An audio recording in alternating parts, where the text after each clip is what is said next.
Dear students, एक बार फिर से टारगेट गुरुकुल के इस ऑनलाइन लर्निंग प्लेटफॉर्म पे स्वागत है। आज जैसे पता है कि आज आप लोग का हाई स्कूल और इंटर दोनों लोग का एक साथ रिजल्ट आया हुआ है।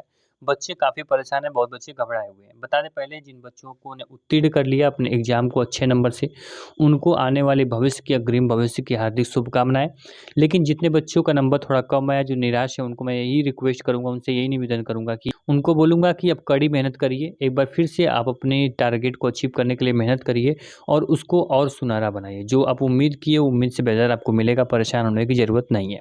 एक चीज़ मैं बार-बार बोलता हूँ बच्चों की, आज अगर जितने बच्चों का नंबर कम आया होगा या फिर जो बच्चे 2-4 नंबर से अपने हाईएस्ट टॉपर बनने से रुक गए होंगे, उनके मन में ये आ रहा होगा काश मैं 4 घंटा और पढ़ लिया होता। काश मैं कोचिंग में घूम फिर के नहीं आराम से अपने मन लगा के 2 घंटा पढ़ लिया होता। तो आज मेरा जो नंबर होता वो काफ़ी अच्छा होता और मैं भी गर्व के साथ बोल सकता कि मेरा भी 80% 90% या 95% मेरा नंबर है। तो जो ये काश शब्द है ना, इस काश शब्द को आप अपनी लाइफ में कभी भी आने ना दो। अगर आप पॉसिबल है तो आप जो भी डिमांड यानी आज का दिन क्या डिमांड कर रहा है, जो टारगेट है वो क्या डिमांड कर रहा है, अगर आज ही वो आप दे दोगे वो टाइम, तो आपको आने वाले भविष्य में काश शब्द का यूज़ नहीं करना पड़ेगा। ठीक है? तो कोई भी प्रॉब्लम, कोई भी समस्या नहीं आपको बताएँगे। आप लोग बच्चे जितने भी हैं BA, BCom, BSc, LLB, BLB किसी भी कोर्स में एडमिशन लेना चाहते हैं, अब उनका रिज़ल्ट आने के बाद यही प्रॉब्लम है, क्या मैंने तो फॉर्म भर दिया या मैं फॉर्म भरूँ या ना भरूँ, मेरा नंबर इतना कम आया है, मैं क्या एलिजिबल हूँ? क्या 12th का जो नंबर है, वो मायने रखता है आप लोग के एंट्रेंस एग्ज़ाम के लिए और कितना नंबर होना चाहिए, आप लोगों को क्लियर चीज़ें पता होनी चाहिए। जिससे कि बच्चे के मन में कोई भी शंका ना हो, वो अपने एंट्रेंस एग्ज़ाम पे अपना पूरा फ़ोकस बना दें, ठीक?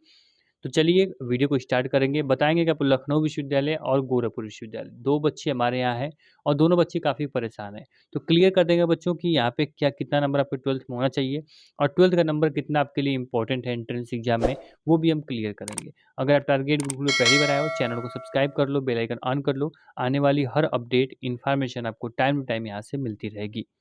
अब यहाँ पे सबसे पहले हम एक एक करके आप लोगों को क्लियर कर देंगे सभी कोर्सेज़ में एलिजिबिलिटी क्राइटेरिया क्या है। यहाँ पे आपको एंट्रेंस एग्ज़ाम बता दें कि आप लोग के एंट्रेंस एग्ज़ाम का जो नंबर आएगा, उसी के हिसाब से आपको लखनऊ विश्वविद्यालय या गोरखपुर विश्वविद्यालय में आपको दाखिला मिलेगा, ठीक है? इतना आप दिमाग में अपने हटा देना कि जिन बच्चों का 50% आया है, 60% आया है, जिनका 90% आया है, इसमें आपको वही प्रॉफ़िट मिलेगा जितना आप लोगों ने एंट्रेंस एग्ज़ाम में करोगे, जो परफ़ॉर्मेंस करोगे, जितना नंबर आपका होगा, उसी नंबर के हिसाब से आप लोग को एंट्रेंस एग्ज़ाम में आपका एडमिशन होगा। बहुत ही कम जगह होता है, मान लो कि आपको एक चीज़ मैं क्लियर कर दूँ, लखनऊ और डीडीयू दोनों के लिए हम यही बात कर रहे हैं, सेम जो प्रोसेस है सबका सेम है, मैं बताता हूँ। मान लीजिए कि आप हो यानी आपका नाम मान लीजिए शुभम है, तो शुभम जो होते हैं वो पाते हैं 165 नंबर, ठीक है? और वहीं पे एक मान लीजिए शिवम है, शिवम पाते हैं 165 नंबर, कोई भी एक कोर्स है उसमें दोनों लोग का नंबर होता है सेम होता है, ठीक? तो यहाँ पे क्या होगा, जिस बच्चे का 12th में ज़्यादा नंबर होगा, उसी बच्चे को यहाँ पे उसके पहले रखा जाएगा। यानी कि जो पहली रैंक होगी, वो आपको 165 यानी जो शुभम है, ये पाया है 90% और आपका जो शिवम है, ये पाए हैं 60%। तो 90% वालों को सबसे पहले वरीयता मिलेगी और जो 165 वाले रहेंगे, उसके नीचे वरीयता दी जाएगी, ठीक है? सो फ्रेंड्स वहीं पे अगर शिवम होते हैं, ये शिवम जो होते हैं 165 नंबर करते हैं और जो यहाँ पे शुभम है ये कर लेते हैं 164 नंबर, तो यहाँ पे शिवम को पहले वरीयता मिलेगी, ठीक है? तो ये नंबर आपका जो एक एक सेम नंबर एक स्टूडेंट का आएगा, तब वहाँ पे आपके इंटर की जो मार्कशीट होगी वहाँ पे काम आएगी, ठीक? बस इतना सा वेटेज है, इसके लिए परेशान बिल्कुल ना हो, ठीक है? इसके लिए कोई भी आपको दिक्कत या समस्या आपके मन में नहीं होनी चाहिए, परेशान होने की ज़रूरत नहीं है।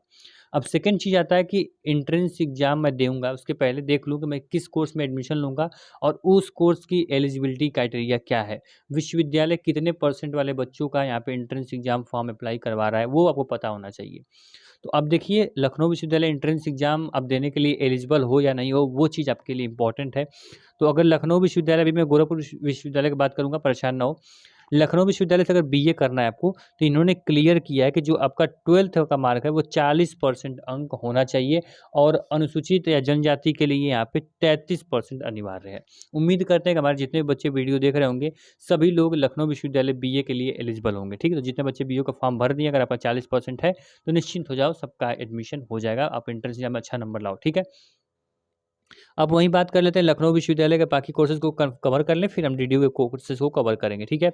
आगे हम चलते हैं, यहाँ पे बात कर लेते हैं, यहाँ पे बीजीएमसी की बात करें तो यहाँ पे 45% मांग रहा है, ठीक है। आपका 50% जो जनरल वालों की और यहाँ पे 45% जो है वो आप लोग की अनुसूचित जनजाति और जाति के लिए 45% अनिवार्य है, ठीक। तो अगर आपका होगा तो आप एलिजिबल हो, कोई दिक्कत और कोई भी प्रॉब्लम आपको नहीं होगी।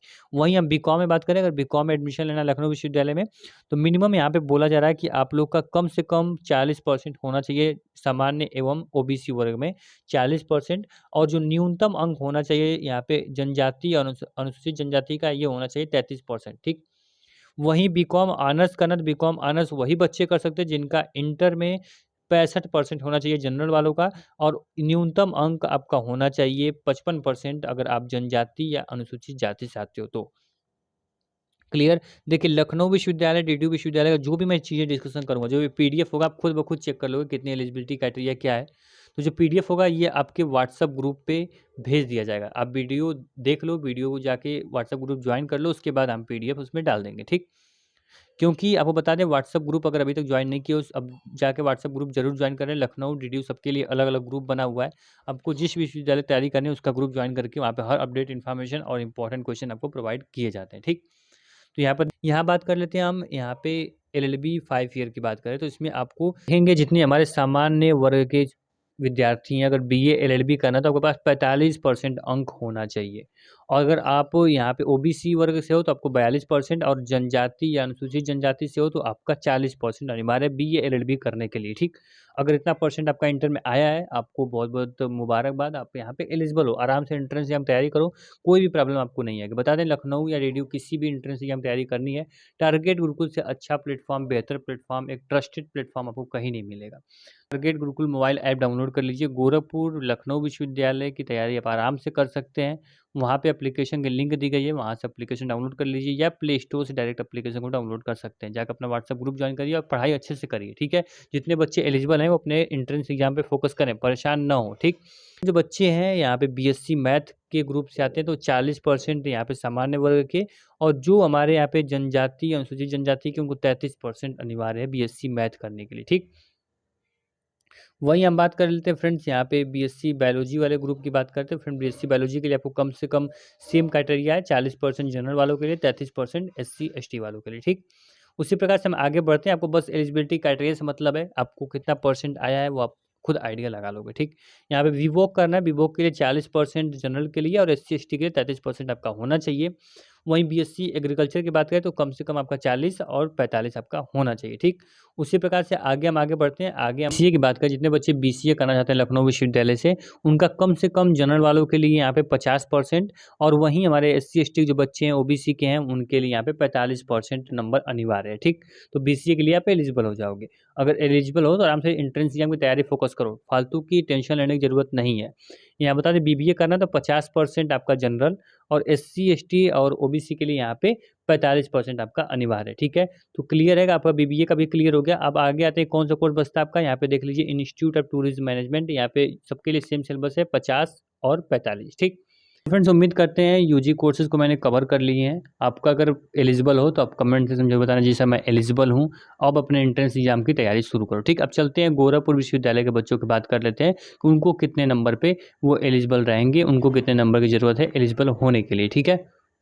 देखिए आते हैं एलिजिबिलिटी क्राइटेरिया गोरखपुर विश्वविद्यालय के, ठीक। तो यहाँ पे मैं क्लियर कर दूं कि जो ये पीडीएफ मैं यहाँ पे डिस्कशन कर रहा हूँ, जो पेज डिस्कशन कर रहा हूँ, ये आपके व्हाट्सएप ग्रुप पे मिल जाएगा, जाके ग्रुप ज्वाइन कर लिए हो तो आपको मिल जाएगा, ठीक, परेशान ना हो।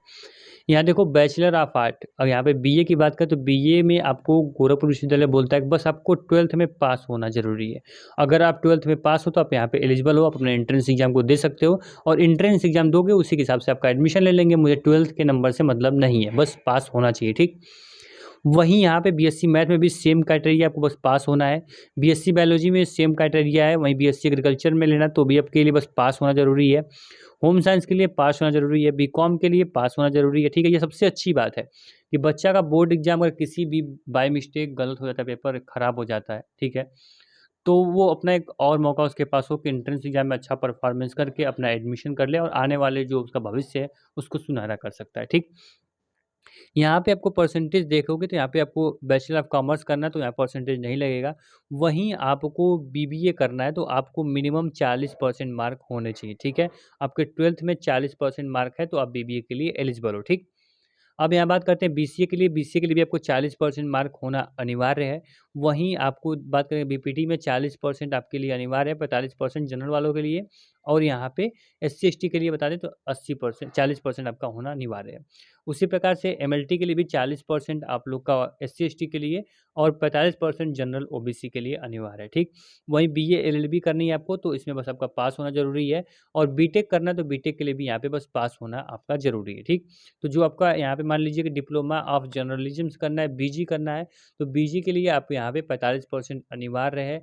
जितने भी स्टूडेंट हमारे 45% से हैं तो वो भी एलिजिबल हैं, ठीक है? वहीं बीए एलएलबी की बात करें तो बीए एलएलबी 5 ईयर का आपको करना है तो इसमें दिखा दें कि 45% मार्क, 42% मार्क और 40%, यानी कि जनरल वालों के लिए 45, ओबीसी के लिए 42 और एससी एसटी के लिए 40% मार्क अनिवार्य है।